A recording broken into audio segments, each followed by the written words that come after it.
présenté par erreur. Je ne suis pas vraiment freelance de la communauté, même si je l'ai été au début, à l'époque où Comet s'appelait Skilly. Maintenant, je suis développeur full stack dans l'équipe tech de Comet et surtout auprès de l'équipe communauté avec Corentin et Chloé. Donc, je vais vous présenter mon petit projet perso ce soir. Ça s'appelle Greytape. Donc, simplement, c'est une librairie Node, comme l'a dit Corentin, qui sert à créer des applis lignes de commande de manière très simple. Par contre, ce n'est pas tout à fait la même approche qu'un Commander ou ce genre de librairie.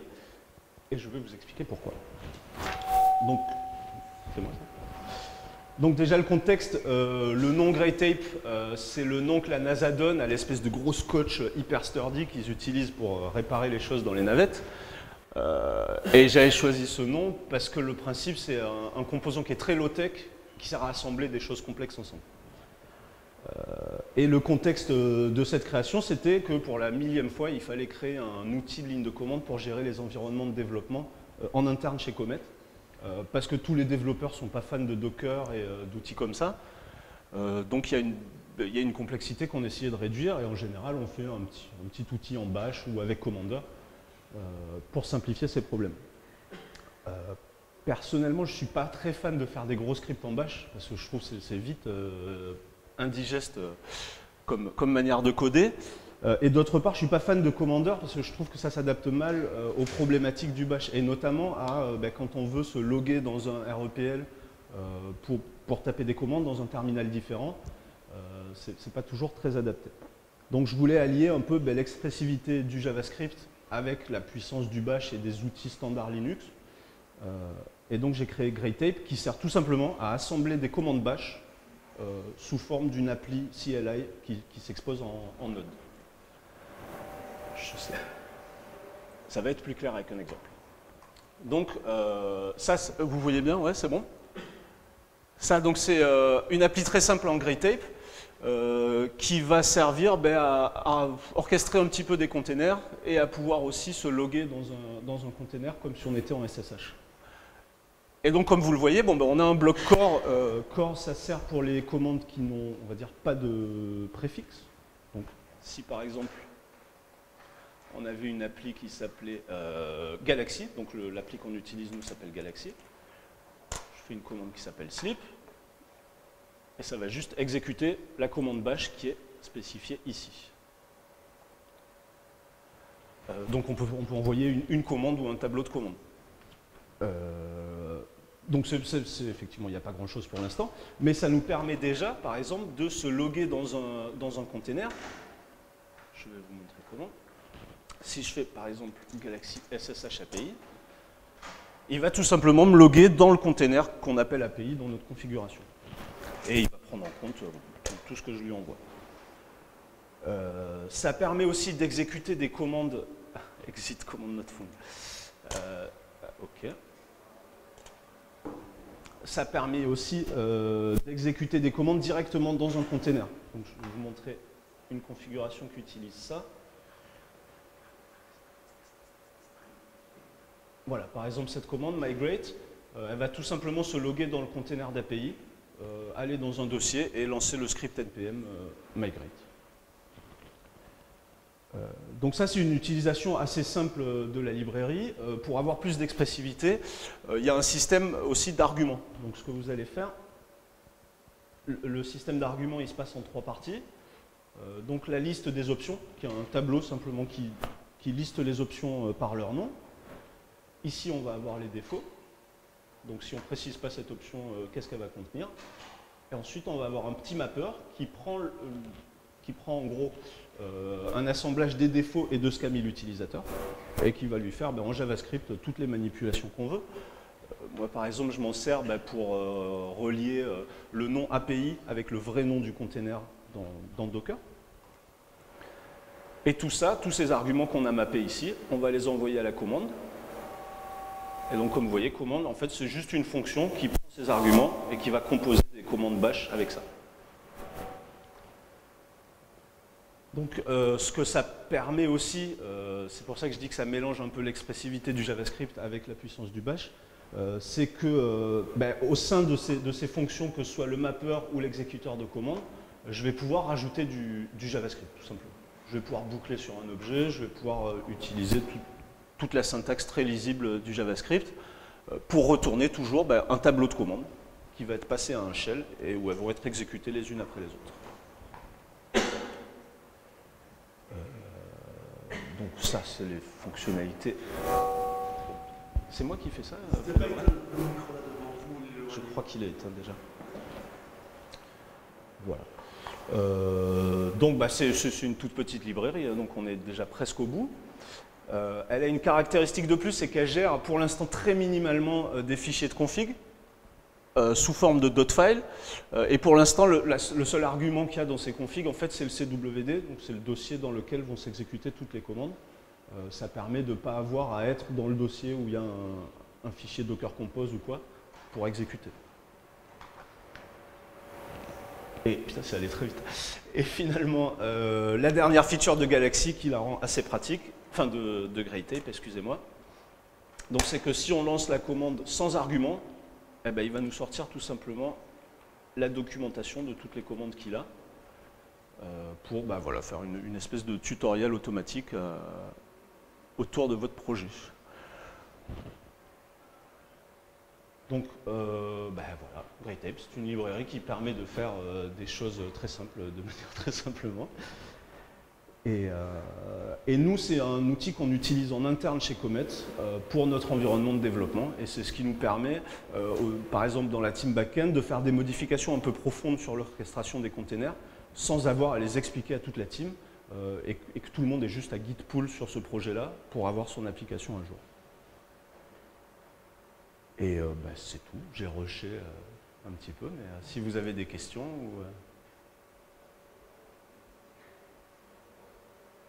dis-moi. Ouais. Ah.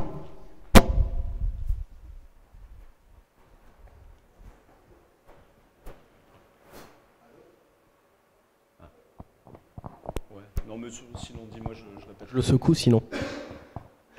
Pourquoi pas utiliser derrière ça Ansible? Par exemple, pourquoi tu orchestres pas que des Ansible, comme ça finalement tu n'auras pas la complexité des modules ou justement ils ont déjà fait tout le taf. Par exemple Docker, tout est déjà fait dans Ansible. Finalement si tu fais tes scripts Ansible et que finalement ta tâche par exemple merge, ne fait que exécuter finalement un Ansible le nom du fichier. Ça te permettrait de moins te focaliser sur les wrappers et sur finalement ce que tu veux y mettre dedans, de te focaliser sur l'interface de commande et vraiment garder un domaine métier que Ansible maîtrise parfaitement vu qu'ils ont tous les scripts. Ça en fait c'est absolument possible. Donc là naïvement tu peux effectivement exécuter des commandes Ansible depuis ces commandes là. Dans la mesure où ton CWD est à l'endroit où tes playbooks se trouvent, il n'y a pas de problème. Mais c'est vrai que c'est une bonne idée de gérer nativement l'accès à des playbooks.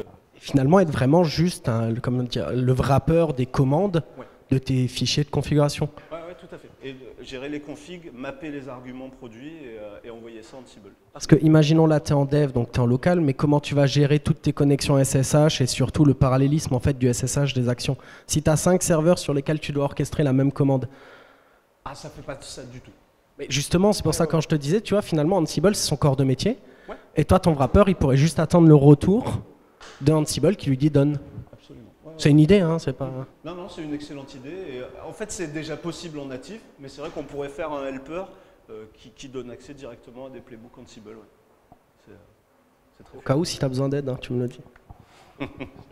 De toute façon, si j'ai besoin d'aide, c'est sur GitHub, c'est sur NPM. Donc c'est utilisable dès aujourd'hui. NPM install GreyTape et vous êtes parti. Et bien sûr, moi je suis à la recherche de gens qui seraient prêts à expérimenter avec dans leur environnement de dev local pour voir plus de cas de figure, parce que là c'est limité vraiment à ce qu'on a vu ici chez Comet avec notre config. Ouais. Parce que je vois les commandes, elles sont passées entièrement sous forme de shell, ça veut dire que c'est exécuté par le shell par défaut. Ouais, c'est ça. Il va te faire un subshell sur /bin/sh, donc ton shell par défaut. Donc si on a quelqu'un qui utilise du bash et quelqu'un qui utilise du PowerShell, par exemple, ça risque de poser problème. Ouais. Alors oui, effectivement, c'est pas compatible Windows, tout simplement. En fait, ça c'est pour ceux qui ont un shell civilisé et moderne. Non, effectivement, tu as raison, c'est pas du tout compatible shell, mais ça l'est.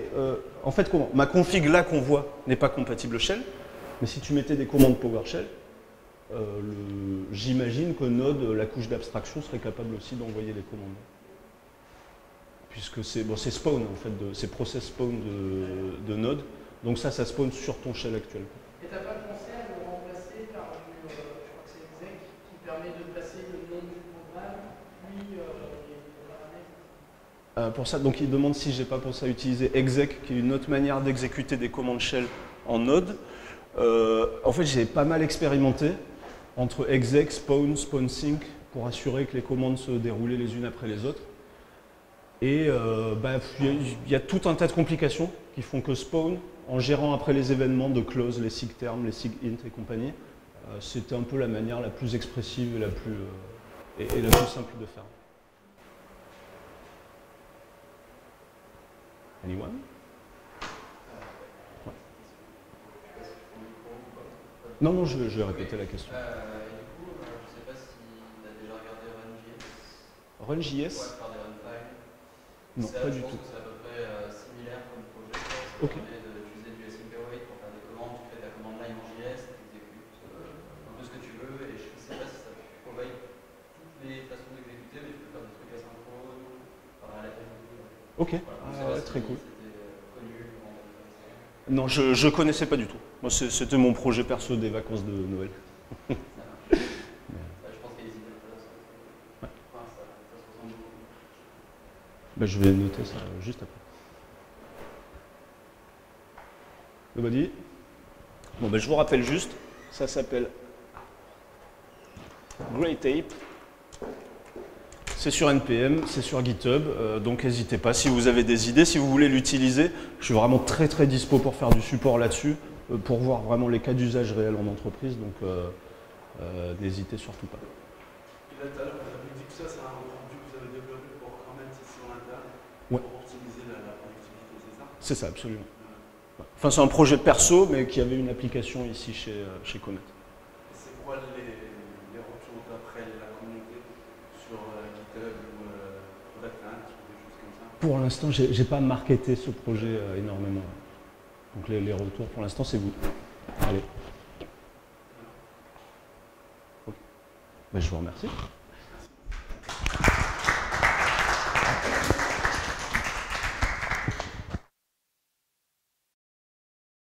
Alors, bonsoir à tous. Donc là, un projet qui n'est pas du tout technique pour le coup, qui est un projet plus quelque chose que je fais à côté et qui est plus fonctionnel. Enfin, on va voir ensemble. Donc, ça s'appelle Make It Easy, puisque ça va parler de DevOps et voilà, j'ai essayé de mélanger un peu. J'aime bien mettre du français dans mes noms et donc là, MEP pour mise en production et on va essayer de faire ça facilement.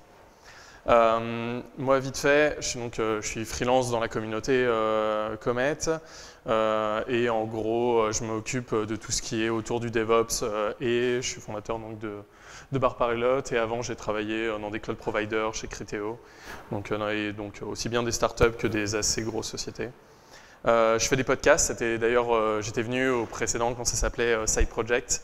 Donc vous pouvez aller voir, c'est sur p7t.tech. Il y en a un sur le DevOps, un sur Kubernetes et un sur plus des retours d'expérience de développeurs.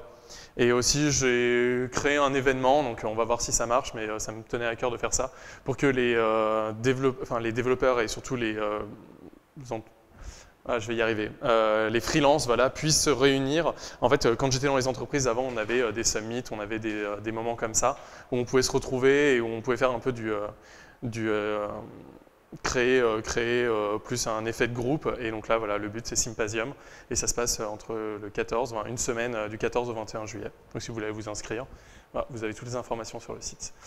Allons dans le vif du sujet. On va parler de DevOps. Alors déjà, qui a déjà entendu parler de DevOps ? Très bien, il y a quand même déjà pas mal de monde. Qui sait ce que c'est que DevOps ?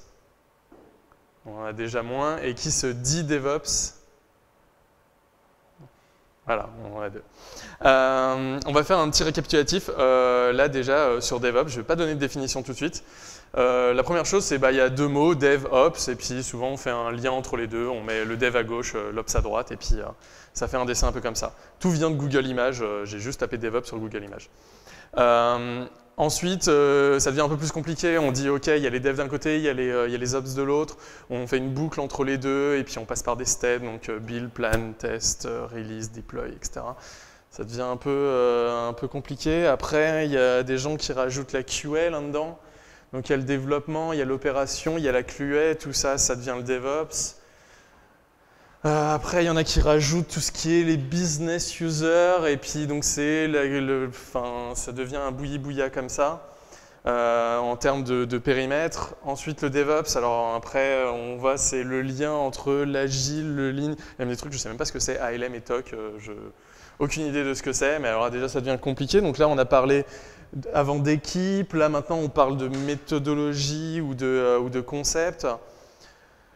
Le DevOps, c'est aussi des outils, donc là, vous en avez plein. Donc déjà, il y en a qui sont Ansible, Puppet, Chef, c'est déjà les mêmes outils. Enfin, ça fait à peu près la même chose, mais c'est des outils différents. Enfin, ok, de quoi on parle? Après, on dit que c'est de l'infrastructure, donc avec du messaging, configuration management, des code review, du monitoring, des choses comme ça. Ok, tout ça, on en a déjà tous entendu parler quand on a parlé de DevOps. Après, c'est une culture aussi, donc il y a de la communication, transparency, de la transparence, blameless, de la confiance, de la collaboration. Ok, et à chaque fois, il y avait marqué DevOps dans le dessin. Et là, on se dit qu'il y a quand même un petit problème dans comment on peut le définir. Là, et malheureusement, quand on a des mauvaises définitions, souvent on prend de mauvaises décisions et on fait de mauvaises actions dessus. Une des premières choses qui apparaît, c'est sur le recrutement. À peu près tous, à mon avis, vous avez déjà dû voir dans des offres d'emploi, avoir marqué « on est DevOps ». Oui, non, pourquoi? Ça veut dire quoi pour vous? Moi, pour vous dire, la première fois où j'ai entendu parler de DevOps et où en fait je l'avais mis un peu sur mon CV à l'époque, c'était en 2012 et à un salon de recrutement, quelqu'un m'a dit bah oui, mais on est DevOps, on fait du PHP et puis vous savez faire sudo apt get install. Voilà, vous êtes DevOps, vous faites du PHP. Et j'ai un peu ri sur ce moment-là, mais c'était assez dur et c'était en 2012, donc voilà, dès le début même, c'était assez compliqué d'expliquer ce que c'était. Un autre point qui devient important, c'est la dette, aussi bien technique que même pas technique, puisqu'on a parlé tout à l'heure de culture. C'est qu'en fait, quand on ne sait pas ce que c'est, et ben en fait, des fois, on fait des mauvais choix ou on ne fait pas de choix. Et on brande quelque chose, on dit voilà, les Ops maintenant, c'est des DevOps, ou c'est des SRE, ou c'est je ne sais pas quoi. Et on fait des choix, on fait des mauvais choix et on garde une dette. Moi, la définition que j'ai trouvée, que je vous propose et que j'ai lu pas mal, c'est en fait, on ne va pas prendre en fait, de définition, on va prendre une définition qui est ultra générale. Le DevOps, en fait, c'est surtout la façon de tuer des barrières entre l'idée et l'exécution. Et en fait, en prenant cette définition-là, déjà, en fait, ça regroupe un peu tout ce qu'on avait avant. Il peut y avoir des outils qui sont de la culture, il peut y avoir des outils qui sont techniques, on peut avoir des types d'organisation. On a vraiment... on inclut un peu tout ça là-dedans. Et en plus, on ne donne pas de définition claire qui fait que des gens peuvent rentrer dedans.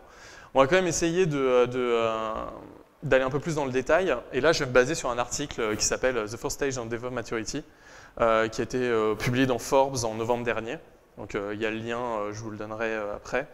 En gros, ça se base surtout sur un concept très important qui sont les 4 étapes de la compétence. Et en fait, c'est une théorie qui date des années 70, donc elle est vraiment pas récente. Ça dit que toute compétence, pour atteindre toute compétence, on passe par 4 étapes, toujours, enfin par 4 états et donc 3 étapes pour y arriver. En fait, à la base, on est incompétent, inconscient. On ne sait pas qu'on ne sait pas. On ne sait pas qu'on ne sait pas quelque chose et on n'en a jamais entendu parler et c'est l'étape 0. Ensuite, on sait qu'on ne sait pas, on a entendu parler de quelque chose et on ne sait pas le faire et donc là d'un coup on se dit « ah mince, j'ai un manque ». La deuxième chose, la troisième étape, c'est la compétence consciente, c'est voilà, enfin je sais faire, c'est j'ai appris, j'ai fait des formations potentiellement, enfin voilà, je sais que je sais faire. Et la dernière étape, c'est je ne sais même plus que je sais faire. Et en fait, si vous voyez cette montée-là, bah, ça marche même pour le langage, par exemple. Au début, un enfant ne sait même pas qu'il ne sait pas parler parce qu'il ne comprend même pas le concept de langage. Un jour, il comprend que les autres disent des choses et que lui ne le sait pas. Après, il commence à apprendre à parler, il comprend les mots, il arrive à les dire, et puis maintenant, nous, bah, on ne sait même plus qu'on parle. Comprendre un langage devient très naturel. Et donc, en fait, dans cet article-là, il applique cette hiérarchie de la compétence au cas du DevOps. Et en fait, j'en ai fait un petit résumé, et je vais essayer de le présenter. C'est donc 4 stages. Je commence à l'étape 0, et on a des étapes entre les deux. Donc le premier, c'est pareil que ce que j'ai dit tout à l'heure, c'est on ne sait pas qu'on ne sait pas, et en fait souvent ça va se caractériser par le DevOps ça sert à rien, c'est un bullshit word comme un autre.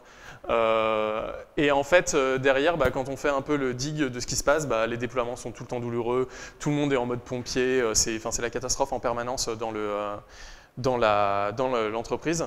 Et globalement, si on le représente, voilà, on a des devs d'un côté qui essayent de coder et on a des ops de l'autre côté qui essayent de rattraper tout ça.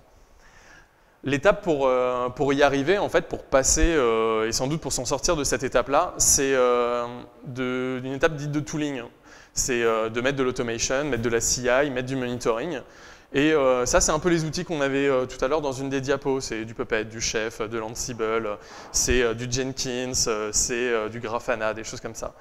Et donc, on met en place ces outils-là. Et on arrive à un nouvel état qui est Automation for the sake of automation, qui est en fait souvent, on a fait trop d'automation. On a mis de l'automation pour à peu près tout ce qui existe. On a des spaghettiware de scripts, bash, plein de choses qui se mettent les uns dans les autres. Et souvent, en fait, on voit plein de problèmes qui apparaissent. C'est l'isoprod, ça n'existe pas. C'est chacun sur son poste de dev a OK des scripts, mais aucun n'est vraiment complètement identique. Et on découvre toujours des petits problèmes. La prod tombe, on ne sait jamais trop pourquoi, mais au moins on l'a détecté. Voilà, on a eu un progrès. On a détecté qu'il y avait un problème. Et on n'a jamais assez de DevOps. La représentation qu'on peut avoir, les types d'organisation dont ça se caractérise, c'est que vous avez une team dev, vous avez une team ops, et puis on crée une team DevOps au milieu. Voilà, ça c'est une des façons où ça se représente. Ou alors, on a décrété qu'un dev dans une des équipes était maintenant le DevOps, mais il ne connaît pas non plus le métier des ops. Ou alors c'est l'inverse, vous allez avoir des ops, des ops qu'on va appeler DevOps maintenant, et toujours très très décorrélés des devs. Pour s'en sortir, en fait, on fait une étape de collaboration et de réorganisation. Dans celle-ci, en fait, on va commencer à créer des feature teams, c'est-à-dire regrouper les produits tourner autour d'un produit. Donc, toutes les équipes vont être attribuées, vont avoir toute leur stack intégrée. Donc, du développeur à l'opérationnel, les gens vont faire les choix ensemble. Et donc, d'un coup, on a enlevé la structure de l'entreprise. Ça dépend comment on représente l'entreprise en horizontal ou en vertical, mais en gros, on a changé le paradigme. Et on fait des teams par silo, par silo technique. Par silo, non, pas silo technique, des silos produits.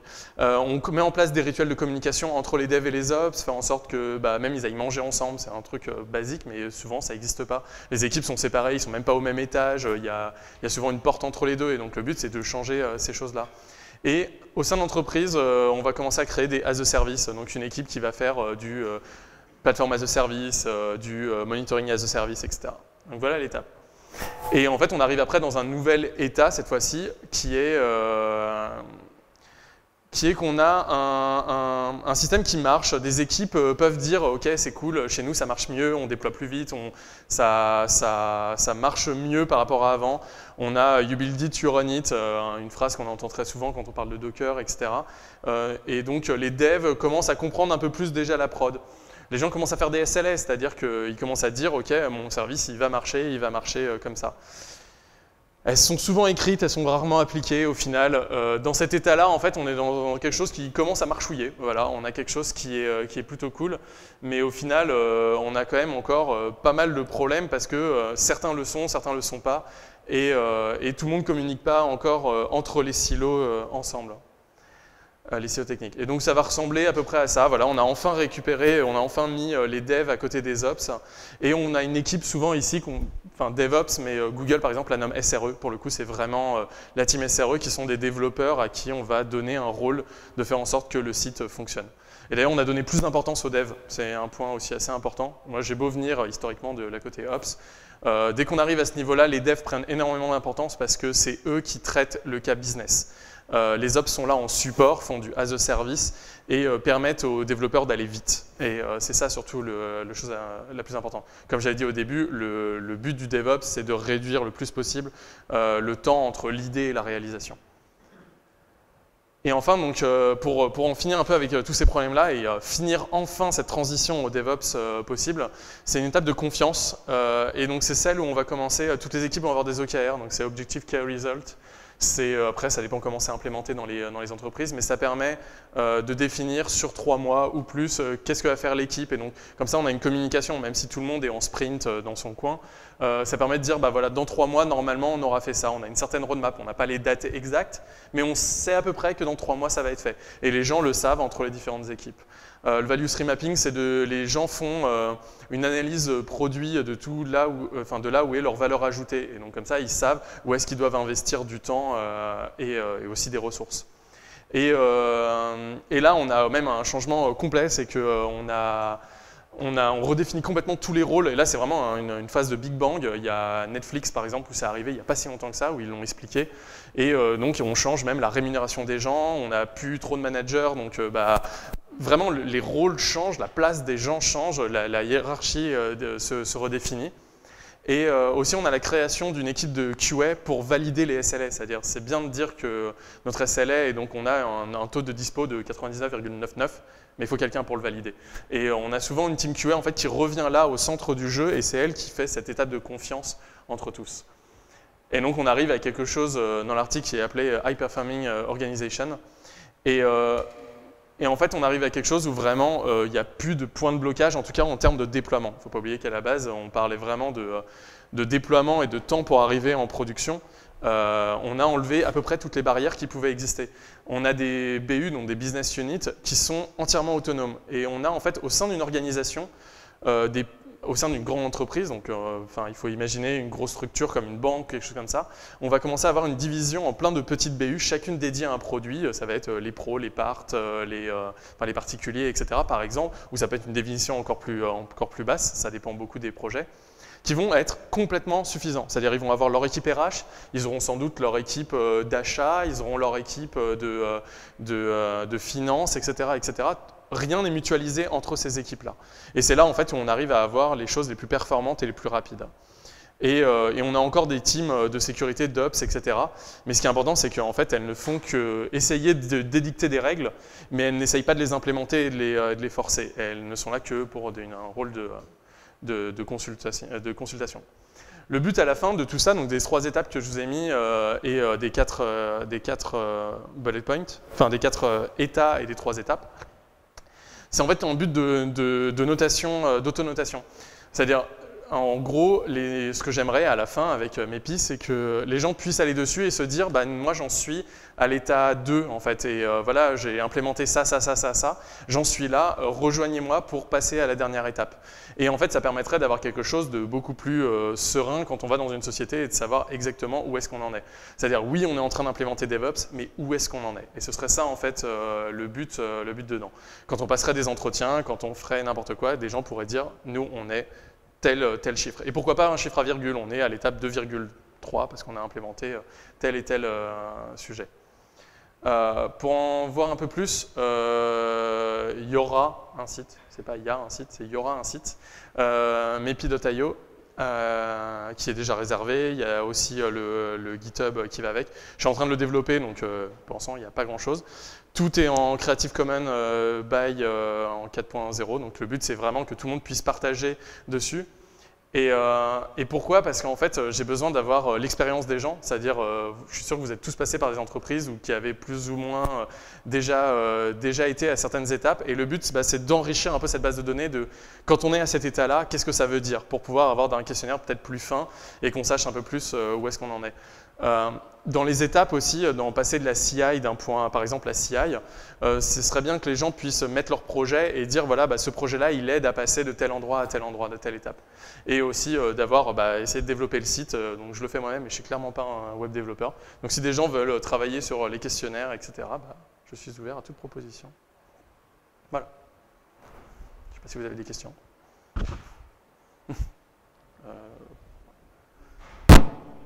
Oula. Ouais, je vais la répéter. Tout à l'heure, vous avez parlé de changement de rémunération. C'est l'augmentation de la diminution.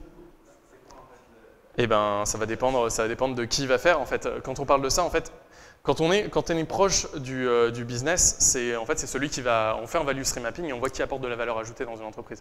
Ça ne veut pas dire forcément qu'il va y avoir un changement complet, mais ça veut dire que la grille de rémunération classique avec développeur ou en fait bas de l'échelle, puis après manager, puis triple manager, quadruple manager, parce qu'avec mes amis on appelle les chefs à plumes, va changer en fait très vite, puisque en fait le but c'est vraiment d'avoir une organisation plus fine. Et des fois, le terme qu'on emploie là-dessus, c'est start-upisation. C'est en fait d'essayer au sein d'un grand groupe de le diviser en plein de petites équipes plus agiles et qui vont pouvoir atteindre plus facilement leur but. Donc la rémunération, en fait, normalement, elle va. En fait, en faisant des équipes plus petites, on va réussir à mieux gérer les gens qui vont amener de la rémunération, de la valeur ou pas, et de pas avoir des grilles comme on peut avoir dans certaines entreprises où quand on arrive, on dit ah bah non, ok, tu vas nous faire rapporter beaucoup d'argent, mais tu rentres pas dans la grille, donc on t'embauche pas. Là, l'avantage, c'est d'avoir dans une équipe de dire bah voilà, nous on a tel besoin, il y a telle personne qui répond complètement à notre besoin. Il n'y a pas besoin d'aller faire 4 milliards de process qui ont été faits pour peut-être une autre partie complètement de l'entreprise. C'est d'avoir quelque chose avec un process dédié à cet endroit-là. Et en plus, chaque produit gérant normalement, chaque BU en tout cas à la fin, gérant aussi son moyen financier, ce qui est un point extrêmement important. Elle sait ce qui rentre, elle sait ce qui sort en termes de produits. C'est elle qui peut gérer ça aussi. Et chacun est un peu autonome dans chacune de ces parties-là.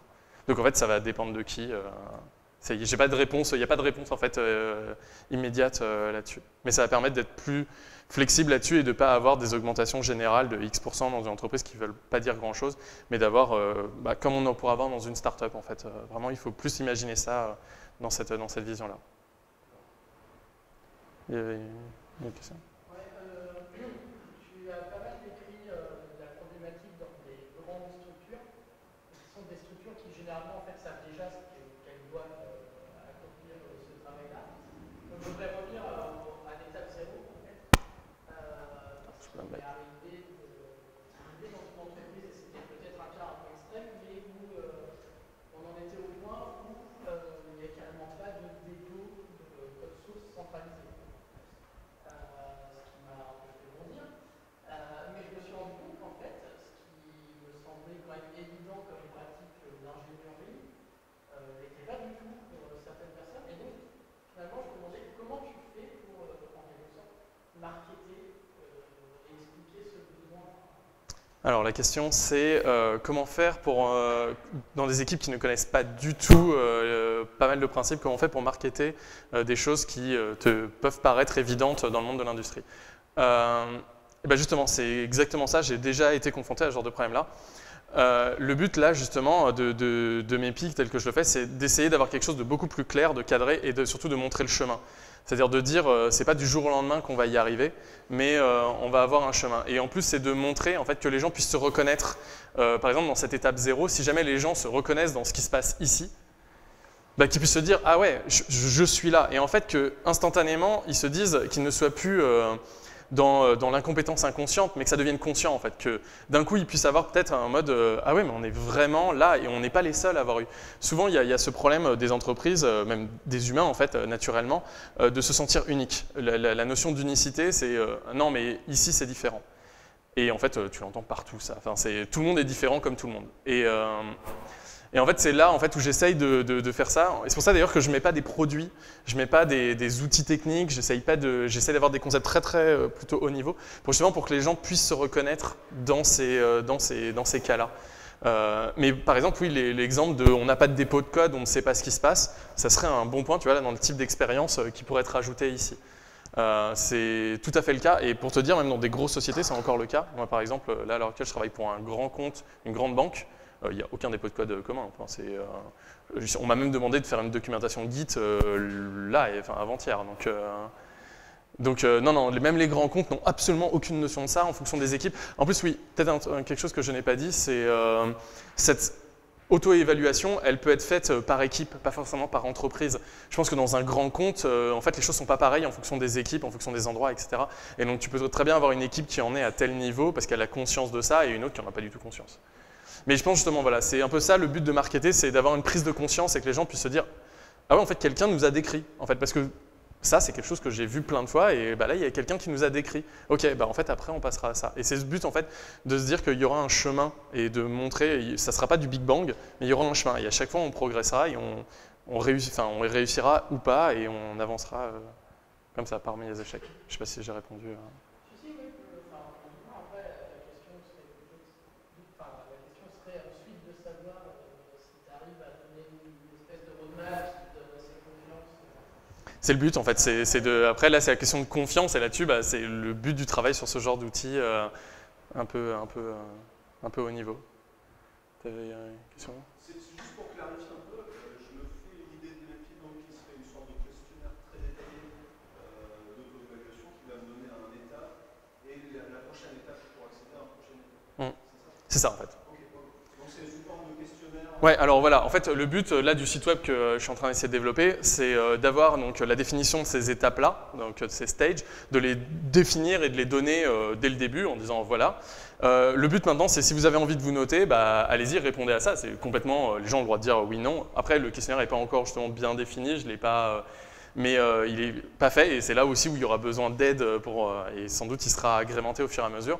Le but, c'est vraiment d'essayer de trouver au mieux avec des questions basiques. C'est voilà, est-ce que vos déploiements sont pénibles ou pas?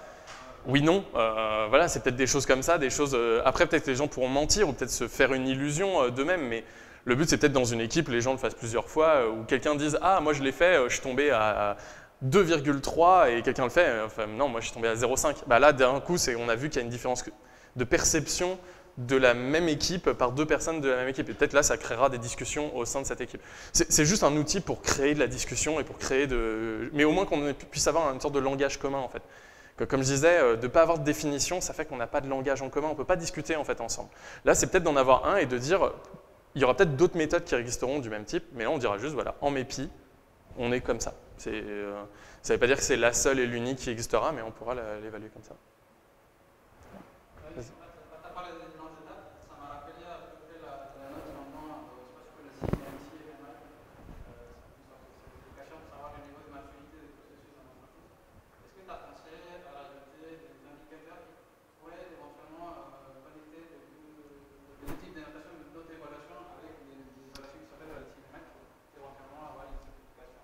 Donc la question c'est, est-ce que j'ai pensé à... Enfin en fait il existe d'autres certifications avec des étapes et est-ce qu'on peut faire un pont entre ces différents?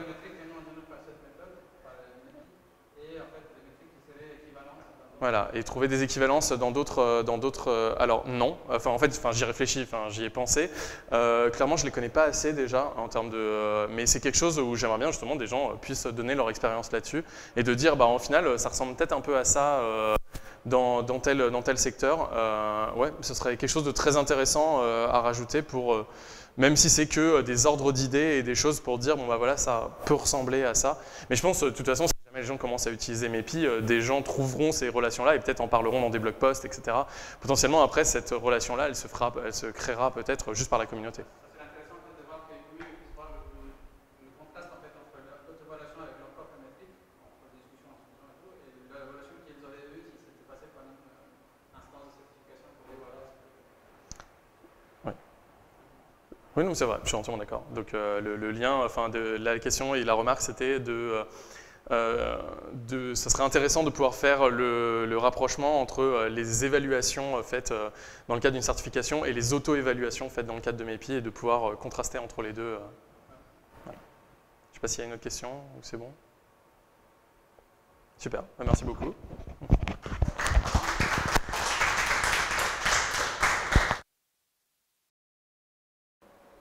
Quelqu'un le sait? Ouais. Voilà.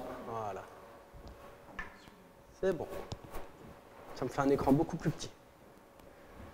Alors, Aujourd'hui, on est venu avec mon collègue qui est là-bas, qui est discret. Il ne va pas faire la présentation, mais il surveille. On a travaillé donc, ces derniers mois sur un projet open source qu'on a nommé SPM.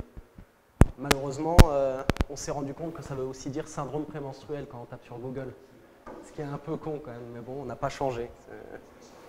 Voilà, c'est surtout en France. Donc, le principe d'SPM, c'est on vient plus du bac. Je vous fais un peu l'explication vite fait, après je vais plutôt coder.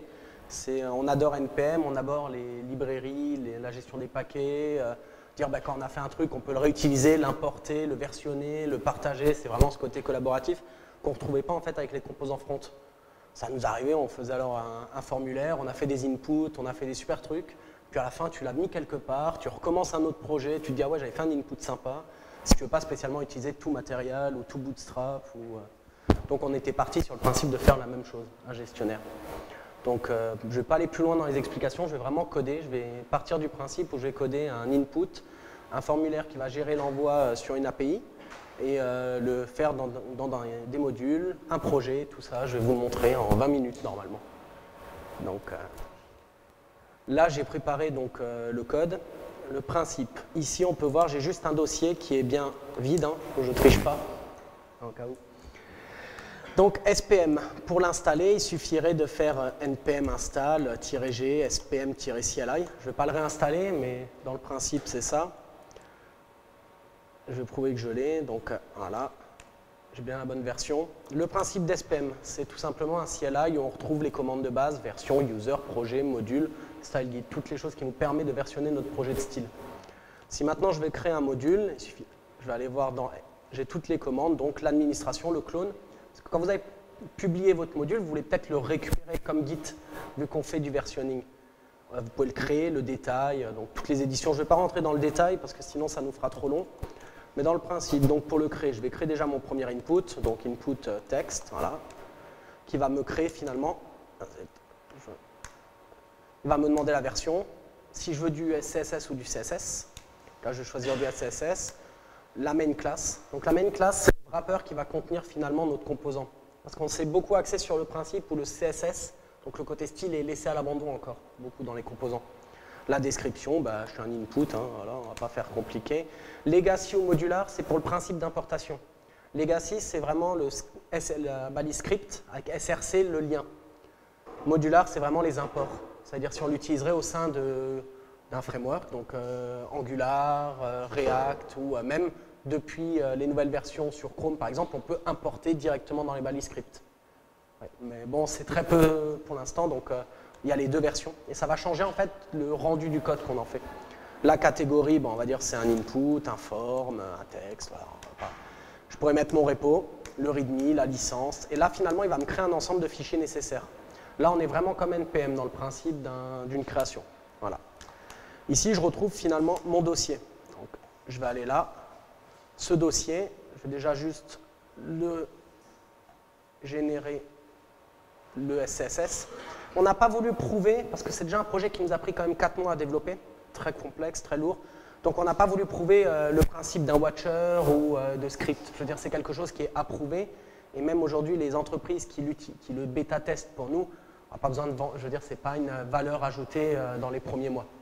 Donc par exemple, juste pour déjà watcher, je le fais à la mano. Je veux dire, alors que je pourrais avoir le script qui le fait. En sachant que j'applique. Donc, tac, CD, stop, commit. Je vais juste en ouvrir un autre. Voilà. Ok, donc maintenant que je l'ai watché, ici, normalement, c'est bien le point input text qui devrait être utilisé. Dans le HTML, on le retrouve là. Je vais juste l'enlever. C'est pour ça que j'en ai régénéré un autre. Pourquoi? Pas parce que ça ne marche pas, mais parce que pour le souci du live, je mets un serveur qui recharge, qui reload les pages pour ne pas devoir reloader. Et le problème est si j'ai un souci de... En fait, Chrome bloque la protection des extensions qui ne sont pas approuvées par Chrome. Il faudrait que je change Chrome, et là, par souci de live, je ne le fais pas. Voilà. Ok, donc je vais juste déjà faire un premier essai. On va juste changer le H1 et mettre un color red. Voilà. Et ici, on va lancer maintenant le serveur. Tac.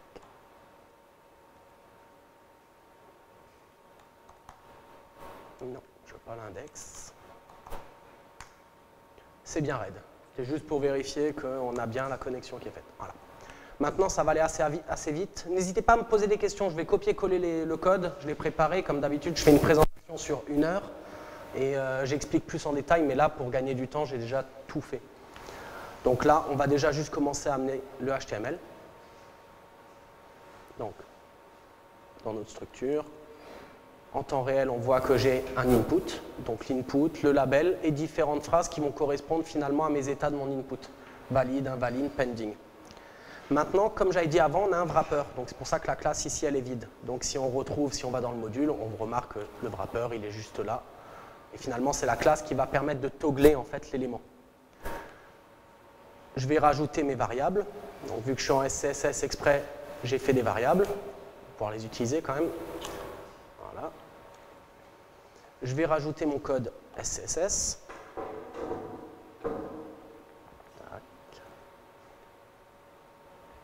Je vais enlever le H1, il ne sert plus à grand chose. Et là, on va déjà voir ce que ça rend. Donc, j'ai un input complet, voilà, avec un effet standard. J'ai plus les phrases ici en bas. Pourquoi? Parce que si on regarde dans le code, c'est les classes messages valides et je ne les ai pas mises. Parce que le but, c'est qu'on puisse les toggler pour pouvoir afficher ou pas la phrase. Donc là, pour prouver qu'ils sont fonctionnels, je vais juste les mettre. Voilà. Et on va voir les 3 phrases qui s'affichent. Normalement, le but, ce n'est pas d'avoir les 3 classes en même temps, mais c'est déjà pour prouver. Maintenant, je vais pouvoir publier ça. Donc, je vais encore ouvrir un autre. Ça, c'est le principe, après, justement, qu'on veut automatiser avec le Watcher pour ne pas avoir à lancer que ce soit le serveur de render ou SassWatch. Donc, commit, voilà. Ici, donc, pour le publier, je fais SPM, M, et si on regarde bien dans les commandes, il y a un publish. Je vais l'agrandir juste, celui-là on s'en fout de le voir, voilà. Il y a un publish qui est là, donc je vais relancer, publish. Là, il me gueule dessus. Tout simplement, c'est assez explicite, on a voulu, je vous le montrerai dans le sandbox, donner les responsivités. Parce que le but, c'est quand on fait un composant graphique, et que quelqu'un cherche un composant graphique, c'est aussi de savoir sur quelle plateforme je peux l'utiliser. C'est bien beau de m'en faire un, mais je ne sais pas si tu l'as codé pour mobile, pour tablette et tout ça. Donc là, moi, je pars du principe, ils sont pour tous.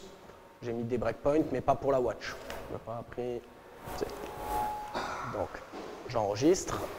Et là, je vais retenter ma publication. Là, ça marche, mais il me demande est-ce que j'ai les droits. Je ne me suis pas connecté encore. Donc, si on voudrait se connecter, on peut aller via l'interface graphique, bien sûr, du site qu'on a fait, qui est là. On peut se créer un compte, mais je peux aussi le faire sur le CLI, vu qu'on a l'habitude. SPM user register. Voilà. Et là, je vais me register sous commit, commit@email.com, voilà, et hello 1, 2, 3. Je suis connecté. Donc maintenant, finalement, je vais le republier. Je vais dire que c'est bon. Et là, il me dit success, j'ai réussi à le publier. Donc, qu'est-ce que ça m'amène, ça? Ça m'amène ici que dans les modules, je peux chercher maintenant sous commit, vu que j'ai publié un module, le nom du module. Où finalement, j'ai le rendu graphique de ce que j'ai. Avec l'interaction, ce n'est pas juste une image. C'est-à-dire que je pourrais vraiment tester en live le composant de quelqu'un et mes responsivités. C'est-à-dire j'ai dit qu'il était responsive et on peut tester le rendu réel. J'ai mis un breakpoint comme quoi il doit se centrer et il prend 50%, donc on voit bien qu'il prend 50% et qu'il se centre.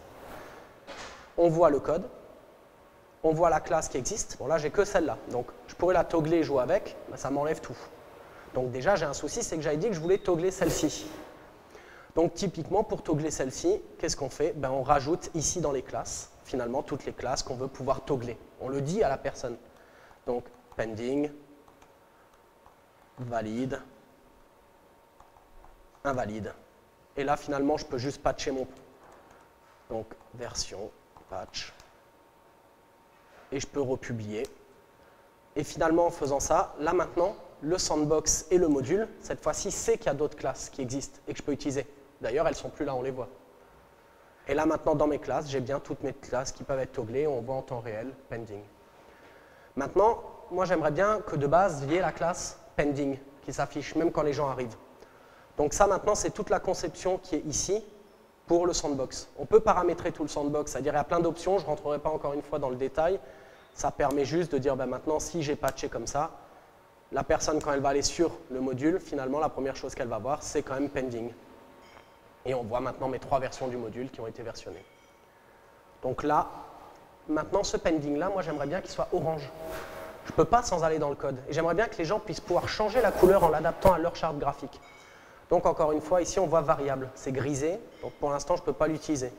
Donc encore une fois, ça se modifie dans le code.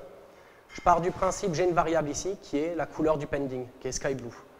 En faisant juste $_ le nom de la variable, finalement en fait en faisant ça, quand je vais le publier, ça va dire au process qui se passe sur le serveur, cette variable va pouvoir être instanciée. Et donc là je vais juste aller modifier dans le code directement la variable pour pouvoir quand même la garder. Hop. Tac. On va republier. Normalement, hein, la personne logique ne va pas publier 5 fois. Hein. Là, c'est pour vous montrer étape par étape le rendu. Ah, invalide variable, il doit y en avoir une qui traîne encore. Donc, tac. Je la vois pas. Quelqu'un la voit. Il me dit no résultat. Ah, j'ai pas enregistré. Ça va pas le faire alors. Voilà. Et on publie. Et finalement, maintenant, on va voir que là, c'est plus grisé. Mais je vais avoir en temps réel la variable, donc on voit bien que c'est bleu. Et là, j'ai déclaré que celle-là, je peux l'utiliser. Donc, je le veux orange. Voilà. Et je vais voir en temps réel l'effet que ça donne. Donc, on peut considérer que sur des composants un peu où quelqu'un a créé un composant assez solide, où il a 15 variables, 15 classes, on peut vraiment adapter finalement son composant comme on l'entend. Et après, on pourra le télécharger aussi comme on l'entend. Si on a changé les valeurs, on pourra le récupérer avec les valeurs qu'on veut. C'est aussi ça l'idée. Donc là, maintenant, on a notre input. Je vais passer à la suite. Donc, j'ai besoin, j'ai dit d'un input, mais aussi d'un formulaire. Ce formulaire, il aura la vocation, ce module, je pourrai wrapper autant d'inputs que je veux dedans, et il va automatiquement m'envoyer les valeurs name et la value qu'il y a dans l'input à l'URL que je l'aurai passé en paramètre. C'est un wrapper pour un formulaire, en quelque sorte, que je vais coder.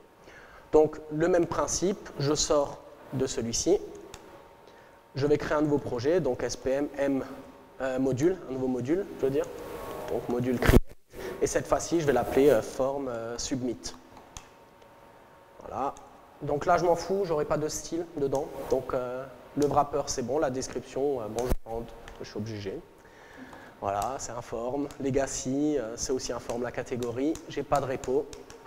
Voilà. Je vais juste couper celui qui traîne à côté, j'en ai plus besoin. Hop là, et lui aussi. Et pareil, je vais faire un. Je vais aller dans l'autre. Non, light server qu'on va runner. Et voilà. Et le form submit qu'on retrouve bien là, comme quoi il a été créé. Voilà. Donc maintenant, on va commencer à coder ce qu'il y a dedans. Ici, j'ai exactement j'ai pas le problème de mon point normalement. Ah si, je crois qu'il met aussi un point de base. Je vais juste vérifier. Non, j'ai pas le problème du point vu que je suis que en CSS et qu'il n'y a pas de principe de pré-pros du CSS. Donc maintenant, suite à ça, donc je vais juste faire pareil, je vais copier les informations, le HTML, qui va me donner finalement juste 2 champs, que je ne laisserai pas à la publication, mais je les utilise pour tester, pour vous montrer que c'est fonctionnel. Après, je vous montrerai comment j'importe finalement le form et les inputs et je combine tout ce que j'ai fait dans un seul projet. Donc ici, j'ai juste mon test de formulaire, bon, qui ne va pas faire grand-chose, parce que si là, je mets quelque chose, il me reload la page, ce que je ne veux même pas. Et en plus, ce n'est pas du tout le comportement que j'en attends. Donc là, je vais commencer ça. On se souvient, il faut toujours le wrapper, donc dans la classe qu'on retrouve à chaque fois dans le module qui est ici. Et après, je vais lui mettre tout simplement le JavaScript, qui est un petit bout de JavaScript que j'ai codé, donc, qui va juste permettre, je vais vous le détailler, j'ai une URL, j'ai fait une API de test, d'ailleurs que je vais lancer juste... CD, présentation, API, voilà. Voilà. Elle va tourner. Sur cette API, j'ai fait 2 choses. J'ai fait une route en prod et une route en dev. Pour pouvoir montrer qu'on va changer à un moment l'URL. Parce que là, je suis en dev, mais quand je vais l'utiliser dans mon projet, je veux taper sur une API de prod. Donc, je récupère le form, je récupère tous les inputs qui sont dans le form, j'écoute, et dès que j'appuie sur submit, j'envoie finalement un objet construit où il y a le nom et la valeur à l'élément. Voilà, donc ça je passe, ça j'irai après. Donc si on va là, on regarde, name Hervé, âge 26, je rentre, j'ai un success, et si on va voir là, j'ai bien sur le serveur Hervé et 26 qui sont tombés. Donc la communication s'est bien établie. Maintenant, ça c'est une petite subtilité, je le montre dans le code, je trouve que c'est assez intéressant, c'est que quand on va faire des instances, on va avoir un souci, par exemple ici, là si on était en TypeScript, à ce niveau-là, il nous gueulerait une grosse erreur en fait. C'est qu'ici on part du principe que form, input et toutes les valeurs qui suivent existent. Ce qui est une erreur en fait. C'est-à-dire que si cette classe n'existe pas, finalement mon code JS va foirer en fait. Donc je le protège et ce sera très intéressant en fait au moment de l'instance. J'expliquerai après pourquoi. Donc voilà. Et finalement, si je vais tenter de publier ça, donc SPM module publish. Voilà, alors je ne suis pas dans le bon. Je suis où? Ah non, je ne suis pas rentré dedans. Donc là, tout simplement, il n'a pas détecté de SPM module, donc il ne peut pas publier. Et si cette fois-ci je le publie, ben là, il me dit toujours, j'ai le problème de responsivité. Alors là, c'est quelque chose, on s'en est rendu compte, il faudrait désactiver la responsivité pour des choses qui ne sont pas graphiques. On ne l'a pas implémenté encore, mais c'est quelque chose, voilà, on le sait. Donc je mets juste mobile, même si ce n'est pas pour le mobile, histoire qu'il ne me gueule pas dessus. Et je vais republier. Là, j'aurai une autre erreur, qui est aussi due à un mécanisme de protection qu'on a implémenté. Ici, dans le query selector, on a dit target cette classe-là. Mais cette classe-là, si demain je crée une instance de mon formulaire, que je change le nom de la classe, vu que je vais changer le wrapper, ben ici, ce ne sera plus la bonne. Donc en fait, on est parti du principe que tous les query selectors, tous les appels sur une classe, un ID, en fait, sont en quelque sorte, il y a une table de corrélation entre un nom, que je vais appeler ABC, et finalement le nom de la classe au moment donné. C'est-à-dire dans votre nouvelle instance que vous allez générer, ce nom-là, il va changer en fonction du nom de l'instance, qui va permettre que le code, en fait, soit toujours maintenu. C'est pour ça qu'on retrouve ici, typiquement, dans ce copier-coller-là, déjà la bonne solution. De dire, ben, là, j'ai protégé, de dire, je ne veux pas cette classe-là, je veux cet élément qui sera dans mon tableau, plus ça. Ce qui me permet... Excuse-moi? Une? Oui, c'est voulu parce que je veux tous les inputs dans le form. Comme ça, en fait, n'importe quel type d'input que tu mettras, je peux les récupérer. Donc là, maintenant, je reteste la publication. Ça marche. Donc je peux retourner encore une fois sur le site, me dire, je vais chercher, commit, voilà, j'ai bien mon deuxième. Ah, je me suis rendu compte, j'ai fait une erreur, j'ai laissé mes tests. Et en plus, mon URL, bah, je n'ai pas de variable. C'est pas pratique, ça. Donc là, déjà, première chose, je vais retirer mes tests. Ils n'ont plus rien à faire ici. Et pour l'URL, de la même façon qu'on a instancié une variable finalement avant en SCSS, il me suffit de faire ça. Ça, non, ça, ok, j'y arrive. Pour dire finalement, au moment où je vais envoyer le module, ça aussi c'est une variable d'instance. Donc on peut aussi bien donner une variable d'instance au JS qu'au CSS. Je vais patcher, je publie. Et là, maintenant, cette fois-ci, on aura bel et bien déjà le dev qui est parti. J'ai qu'un bouton qui me reste. Et là, j'ai bel et bien ma variable URL que je peux utiliser. Maintenant, bah, on a tous les composants qu'il nous faut pour faire notre fameuse page avec notre formulaire. Donc, pour faire la page avec les formulaires, cette fois-ci, on va juste sortir de celui-ci. On n'est plus dans un module. Cette fois-ci, je vais tout simplement faire un projet. Donc, je vais créer mon project. Voilà, je vais rentrer dans le project. Et cette fois-ci, en fait, je vais instancier pour lui dire, ici, c'est un projet. Donc, SPM Project Create. Parce que c'est un autre comportement. Ici, il va pouvoir importer des modules, traiter les modules, il va vraiment gérer en fait, ce qui se passe dedans. Donc là, je dis que c'est en SCSS, voilà. C'est juste les noms des fichiers qui me donnent. Voilà. Donc là, finalement, l'arborescence qu'on retrouve, on a tout un ensemble de fichiers aussi nécessaires. Je vais devoir relancer juste le saswatch. Donc, encore une fois, sas-watch. Style, voilà. Non, avec un seul, ça ne va pas. Voilà. Et là, je vais modifier dans le HTML, encore une fois, le point pour les soucis de la présentation. Ici, je vais aller aussi faire le live. Voilà.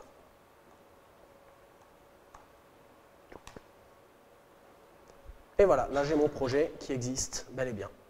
Donc là, maintenant, j'ai rien dedans pour l'instant. Donc ça ne me sert pas à grand chose pour l'instant. Mais j'ai envie de télécharger mes modules.